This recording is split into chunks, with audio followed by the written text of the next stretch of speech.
நான் தன்னந்தனி ஆள் திரும்பி பார்த்தா 8 கோடி பேர் 8 கோடி பேர் உனக்கு ஓட்டு போட போகிறானா?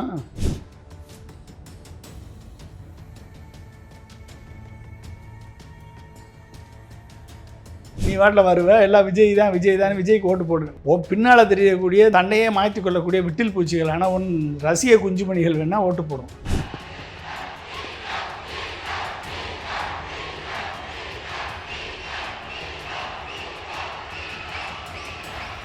விஜய் என்ன பேச போகிறாருங்க சார்? அதே பழைய ரெக்கார்டு தேஞ்ச ரெக்கார்டை தான் பேசிகிட்டு இருப்பாப்புல. வேறு என்ன அதை டிஸ்கஸ் பண்ணுற அளவுக்கு ஏதாவது கண்டென்ட் இருக்கா, இல்லை சப்ஜெக்ட் இருக்கா? ஒன்றும் கிடையாது.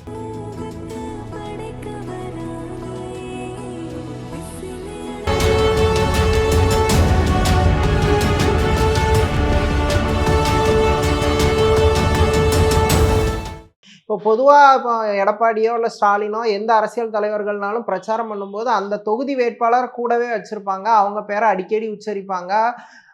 அவர் இப்படி பண்ணுவார் அப்படி பண்ணுவார்னு கொஞ்சம் பெருமையாக பேசுவாங்க. இவர் வேட்பாளர்களை கூட ஸ்டேஜில் ஏற்றுறது கூட இல்லை. இன்றைக்கி வேட்பாளர் பேரையே சொல்லாமல் அவர் பிரச்சாரத்தையே முடிச்சிட்டாரு. சும்மா அவர் தன்னையே தான் ப்ரொஜெக்ட் பண்ணிகிட்டு இருக்காரு. இதை நம்ம என்ன மாதிரியான பிரச்சார துணியாக புரிஞ்சுக்கணும்? இது ஒரு சைக்கோ மனநிலை. அதாவது ஒரு ஜனநாயக நாட்டில் உனக்காக களமிறங்கி, உனக்காக பணத்தை செலவழித்து, உன் கட்சி கொள்கைகளை மக்கள் மத்தியில் எடுத்து சென்று, உனக்காக போஸ்டர் ஒட்டி, உனக்காக களமாடி, உனக்காக அவதூறு பேசி, உனக்காக மிரட்டி, இத்தனை வேலையும் பண்ணி ஒருத்தன் தலைவனாகி அவன் அங்கே இப்போ எலெக்ஷனில் நிற்கிறான். அவன் பேரையே சொல்ல மாட்டேன், அவனை இன்ட்ரடியூஸும் பண்ண மாட்டேன். எல்லா இடத்துலையும் விஜய் தான் நான், வேட்பாளர் தான் நான், வேட்பாளர் வேறு இல்லை, நான் வேறு இல்லை அப்படின்னு சொல்லிட்டு நீ போய் நிற்ப.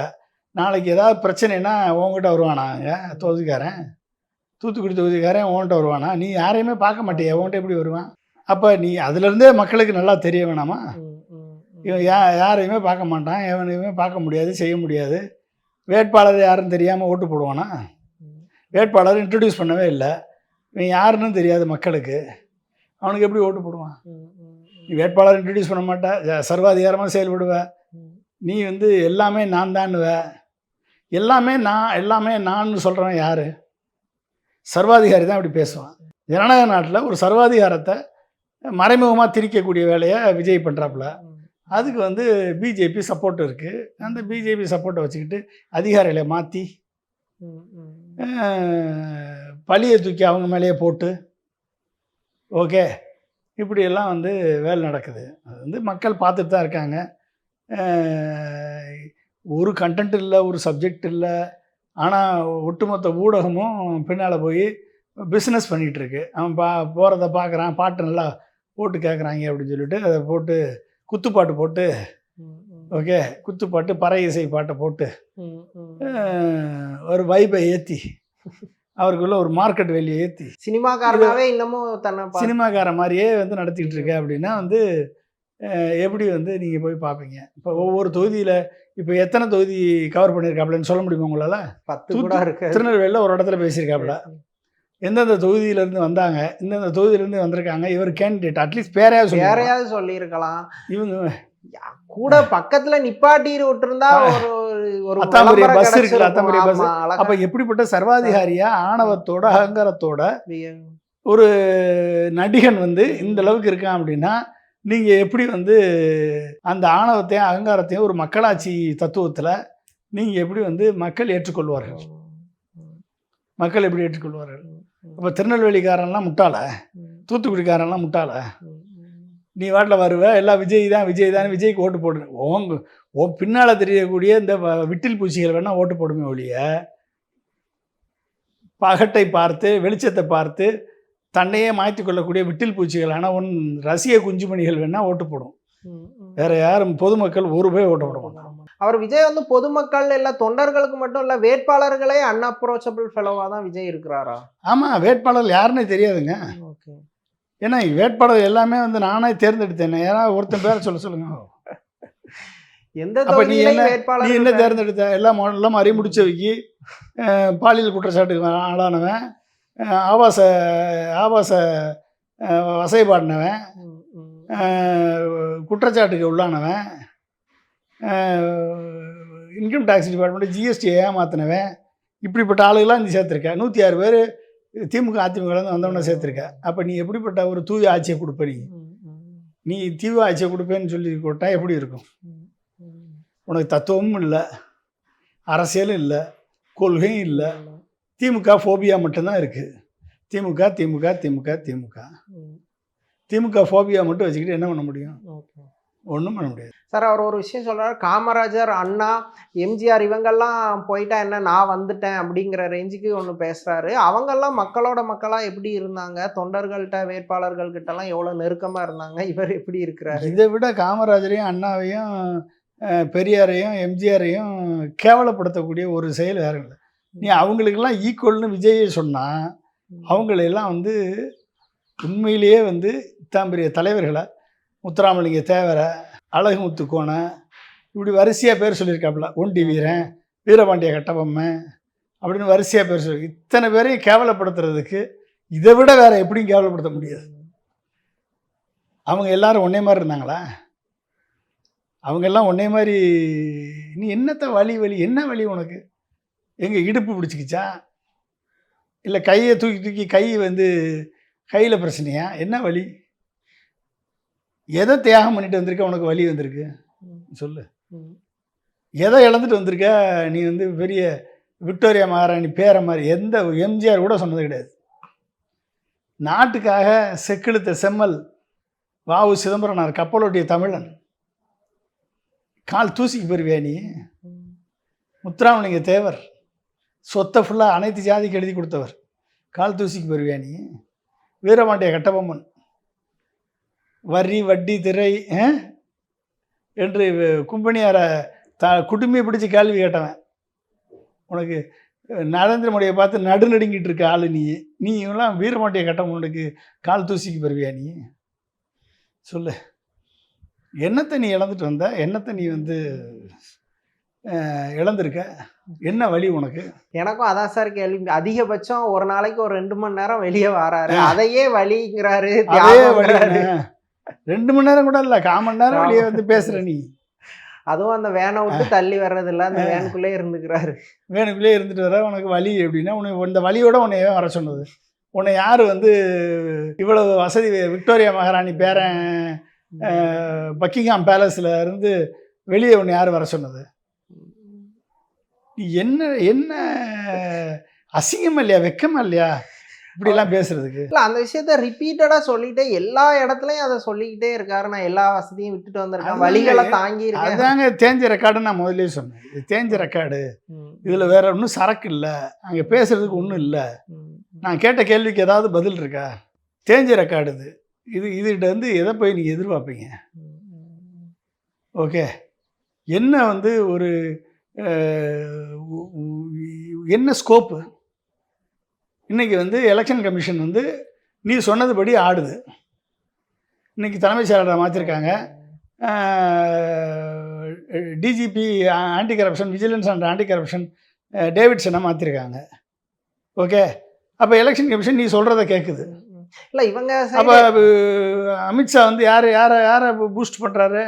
யார் சொல்படி நடக்கிறாரு? எடப்பாடி சொல்லியே நடக்கலை, ஆனால் விஜய் சொல்லி எல்லாம் நடக்குது. இல்லை, அதான் விஜயோட குற்றச்சாட்டு. இல்லை, விஜயோட அழுத்தத்துக்கு வந்து எலெக்ஷன் கமிஷன் வந்து கொஞ்சம் பயப்படுறாங்களா? இல்லை உண்மையிலே வந்து பயப்படல ஆஃபீஸர்ஸ்? எலெக்ஷன் கமிஷன் வந்து விஜய் என்ன சொல்கிறாரோ அதை செய்யுங்கன்னு சொல்லி மேலிடத்துலேருந்து உத்தரவு வந்திருக்கு. அதனால அதிகாரியெல்லாம் மாற்றுறாங்க. அப்போ விஜய் ஜெயிக்கணும். விஜய் வந்து கிறிஸ்தவ முஸ்லீம் ஓட்டுகளை பிரிக்கணும், தலித் கிறிஸ்தவ ஓட்டுகளை பிரிக்கணும், திமுகவை தோக்கடிக்கணும். இதுதான் அவங்களுடைய அஜெண்டா. இந்த அஜெண்டாவில் வந்து அதிகாரிகள்லாம் மாற்றுறாங்க. இன்னி அடுத்த வேலை இன்னும் சிம்பிள் லோடிங் ப்ராசஸ் ஸ்டார்ட் ஆக போகுது. சிம்பிள் லோடிங் ப்ராசஸில் என்டிஏ ஏடிஎம்கே கூட்டணி விஜய்க்கு ஆதரவாக பேட்டர்ன்லாம் சொருவி விடுவாங்க. சொருவி விட்டாங்கன்னா விழுகிற ஓட்டில் அவங்கெல்லாம் ஜெயிக்கிற மாதிரி, ஆளாளுக்கு கொஞ்சம் கொஞ்சம் சீட்டு ஜெயிச்சு ஒட்டு மொத்தமாக கூட்டணி அமைச்சரை ஃபார்ம் பண்ணுற மாதிரியான ஒரு வியூகம் வகுப்பாங்க. நடக்கும் அது. ஆனால் இப்போ விஜய் சைடில் இப்போ நீங்கள் வந்து விஜய்க்காக அதிகாரிகளை மாற்றிட்டு தான் சொல்கிறீங்க. ஆனால் விஜய் தரப்பில் ஆதவர்ஜுனா என்ன சொன்னாங்கன்னா, தொடர்ந்து எங்களுக்கு அனுமதி தொடர்ந்து மறுக்கப்படுது அப்படின்ட்டு குற்றச்சாட்டிகிட்டே இருந்தாங்க. நேற்று கூட சென்னையில் அதனால தான் பிரச்சாரம் பண்ண முடியல அப்படின்ட்டுலாம். நீ ஆட தெரியாதவருக்கு வீதி கோணல் மாதிரி 1 மணி நேரம் தான் கொடுப்பாங்க. ஓகே, நீ பேசுகிறதே 15 நிமிஷம். இந்த தூத்துக்குடி போனேன், திருநெல்வேலி போனேன், எவ்வளோ நேரம் பேசுனேன்? 15 நிமிஷம் தான் 10 நிமிஷம் 15 நிமிஷம். உனக்கு எதுக்கு 1 மணி நேரம்? ஆனால் எங்களுக்கு அசம்பிள் ஆகி அங்கே அசம்பிளாக நீ என்ன எல்லாரும் அசம்பிள் ஆகிற வரைக்கும் காத்துக்கிட்டு இருப்பியா? எல்லாம் அசம்பிளாக ஆல்ரெடி இருக்க போகிறான். நீ உங்கள் காரை கொண்டு நிறுத்த போகிற, மேலே ஏறி பேச போகிற, பேச முடிச்சோடனே வெளியே போக போகிற. வேறு என்ன, அதுக்கு எதுக்கு 1 மணி நேரம்? அப்போ நீ ஆட தெரியாத அளவுக்கு வீதி ஊனது மாதிரி பெர்மிஷன் கொடுத்துருக்காங்க. உனக்கு ஒரு நாள் ஃபுல்லாக பெர்மிஷன் கொடுப்பானா? அப்போ மற்ற கட்சிக்காரன் இல்லையா, மற்ற வேட்பாளர்கள் இல்லையா, மற்ற கட்சிக்காரன் பிரச்சாரம் பண்ணக்கூடாதா? இங்கே டிராஃபிக் இல்லையா? அதுவும் டி நகரில் வந்து டிராஃபிக் கிடையாதா? எப்படிப்பட்ட ஒரு டிராஃபிக்கான ஏரியா டி நகர், ஒரு வர்த்தகம் ஏரியா, ட்ரேட் அண்டு வணிகம் சார்ந்த ஏரியா. மக்கள் ஈவினிங் அதிகமாக பேர் இருப்பாங்க அங்கே போய் நான் வந்து ஒரு நாள் ஃபுல்லாக டைம் கேட்டால் எப்படி கொடுப்பாங்க? அப்போ அது விஜய் தரப்பில் தான் பிழை இருக்குது. கவர்மெண்ட் அவன் வந்து ஆதவர்ஜனாவுக்கு பிரச்சாரம் பண்ணுறதுக்கு விருப்பம் இல்லை. ஆதவர்ஜனா ஜெயிக்கக்கூடாது. அதே மாதிரி புஷி ஆனந்தும் ஜெயிக்கக்கூடாது. விஜய் மட்டும்தான் ஜெயிக்கணும். மற்றவன் ஜெயித்தாலும் பரவாயில்ல, இவங்க யாரும் ஜெயிச்சிடக்கூடாது அப்படின்னு விஜய் திட்டம் போட்டு செயல்பட்டால் அதுக்கு நம்ம என்ன பண்ண முடியும்? அதனால வந்து பழியை தூக்கி அருண் மேலே போட்டுட்டு, பழியை தூக்கி தேர்தல் கமிஷன் மேலே போட்டுட்டு பிரச்சாரம் பண்ணாமல் ஓடி போயிட்டாப்புல. இது வந்து இது விஜயனுடைய அடிப்படை குணம். அது இந்த குணத்தை நீங்கள் மாற்ற முடியாது. விஜய் தரப்புல வந்து போலீஸ் வந்து இதை வந்து ஒழுங்குபடுத்த மாட்டேங்காங்க, முறைப்படுத்த மாட்டேங்காங்க. இப்போ சிஎம்கோ பிஎம்கோ வந்தால் ஒழுங்காக முறையாக ஒழுங்குபடுத்துறாங்க. ஆனால் எங்கள் கூட்டத்தை கண்டுக்காமல் விடுறாங்க. அதனால தான் இந்த மாதிரி பிரச்சனை. பிஎம்முக்கு நீ என்ன பிஎம்மா? நீ இல்லை சிஎம்மா? நீ யாருப்பா தம்பி? நீ ஆனால் காவல்துறைக்கு அதை ஒழுங்குபடுத்த வேண்டிய என்ன ஒழுங்குபடுத்த? நீ 1000 பேரை கூட்டிட்டு தெரியுவேன். இதே வேலையை எல்லாரும் ஓடிட்டே பின்னால் ஓடிட்டே தெரிவாங்களா போலீஸு? வேறு வேலை இல்லை போலீஸுக்கு? இல்லை அவங்களால உண்மையில கட்டுப்படுத்த முடியாத அளவில் இருக்கா? இல்லை அவங்க கொஞ்சம் ஆமாங்க, நீங்கள் வந்து கட்டுப்படுத்த முடியாத எல்லா இடத்துலையும் திடீர்னு வந்து நுழைஞ்சிக்கிறான். உள்ளே வந்து பைக்கில் கூட வரான். அவனை போய் நிறுத்தினோம்னா பிரச்சனையாகும். இப்போ விழுந்து செத்துட்டு போகிறான்னு விட்டுட்டான், அவ்வளோதான். அப்போ அதை கண்ட்ரோல் பண்ண வேண்டிய நீ தானே கண்ட்ரோல் பண்ணணும். நீ தானே ஒரு தொண்டர்படம் வச்சுருக்கணும். நீ தானே எல்லாரையும் அளவு வரக்கூடாதுன்னு சொல்லணும். சொன்னால் மட்டும் போதுமா? அப்படி வர்றான் தெரியுதுல்ல. நீ ஒரு தொண்டர்படை போட்டு ஒரு பைக்கில் ஒரு தொண்டர்படை போட்டு அந்த தொண்டர்படை தவிர வேறு எவனையும் உள்ளே விடாமல் நீ வந்து ஒரு கார்டன் பண்ணி கூப்பிட்டு வரணும். கட்சி சைட்லேருந்து ஒரு இனிஷியேஷன் இருக்கணும்னு சொல்லணும். ஆமாம், கட்சி சைட்லேருந்து கொண்டாடணும். ஓகே, அது கூட செய்ய தெரியல அப்படின்னா அப்புறம் உனக்கு எது கட்சி? உனக்கு எதுக்கு கட்சி? அதை நீ செய்யணும்ல. அதை செஞ்சு உன் தொண்டர்களை நீ தானே பாதுகாக்கணும். போலீஸ்க்கு என்ன தலையில் உன்னை பாதுகாக்கணும்னு இல்லையே. ஆனால் பொதுமக்களுக்கு வந்து இது வந்து திமுக பண்ணுற சதிதான் அப்படிங்கிற மாதிரியே விஜய் என்ன ஆங்கிளில் பார்க்குறாரோ அதே ஆங்கிளே அது பொதுமக்கள்லாம் பார்க்க மாட்டாங்க. இந்த மாதிரி ஒரு இது அடிமை மனப்பான்மை கொண்ட எல்லாருமே வந்து விஜய்க்கு ஆதரவாக நிற்பான், அவ்வளோதான். வேற ஒன்றும் இல்லை. அவன் வந்து சினிமாவுக்கு அடிமை. அவன் வந்து என்ன திமுக அதிமுகவை பிடிக்காது, எனக்கு பிடிக்காது, எனக்கு விஜய் பிடிக்கும். அப்புறம் விஜய் பிடிக்கும்னா அவ்வளோதான், காலில் விழுந்துரு. அப்போ அந்த அடிமை மனப்பான்மை இருக்கவன் எல்லாருமே ரியாலிட்டியை பார்க்க மாட்டான். யாருக்கு அடிமையாக இருக்கணும்? அவன் வந்து என்ன சொன்னாலும் ரைட்டு, என்ன சொன்னாலும் சரி, அவன் தான் அனாதை ரட்சகர் அப்படின்னு நினைப்பான். அவன் வந்து திட்டம் வச்சுருக்கானா, கொள்கை வச்சுருக்கானா, உண்மையாக இதயசுத்தியோட பேசுகிறானா, செயலுக்கும் சொல்லுக்கும் செயலுக்கும் வித்தியாசம் இருக்கா, மேடையில் அழுகிறானா நடிக்கிறானா? எவன் ஒருத்தன் மேடையில் அழுது நடிக்கிறானோ அவனை நம்பாத. எவன் ஒருத்தன் கூழ கும்பிடு போடுறானோ அவனை நம்பாத. இதெல்லாம் வந்து இளைஞர்கள் தெரிந்து கொள்ள வேண்டிய விஷயம். பொதுமக்கள் இதில் தெளிவாக இருப்பாங்க. காமன் பீப்புள் இதில் தெளிவாக தான் இருக்கிறதா? காமன் பீப்புள் தெளிவாக தான் இருப்பாங்க. ஏன்னா அவங்களுக்கு தெரியும், இந்த மாதிரி 1000 பேரை பார்த்துருக்காங்க. ஓகே, நம்ம கண்ணு முன்னாலே மோடியை பார்க்கலையா? எப்படி அழுவார் அப்படின்னு நம்மளுக்கு தெரியாதா? என்ன செய்கிறாருன்னு தெரியாதா? ஓகே, அப்போ வந்து இவர் என்ன புதுசாக வந்து அழுக போகிறாரு, புதுசாக வந்து கிரியேட் பண்ண போகிறாரு. நீ வந்து எல்லாத்துக்கும் காரணம் திமுக தான் சொல்கிற. என் மனைவியை தூண்டி விட்டதும் திமுக தானே நீ போய் பேசியிருக்க. நீ அப்போ 2021 திமுக உன் மனைவியை தூண்டி விட்டுச்சா?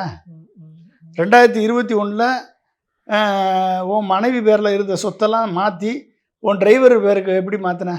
யாரை வச்சு மாற்றின? திமுக சொல்லி தான் மாற்றினியா? திமுக சொல்லி தான் மாற்றினியா?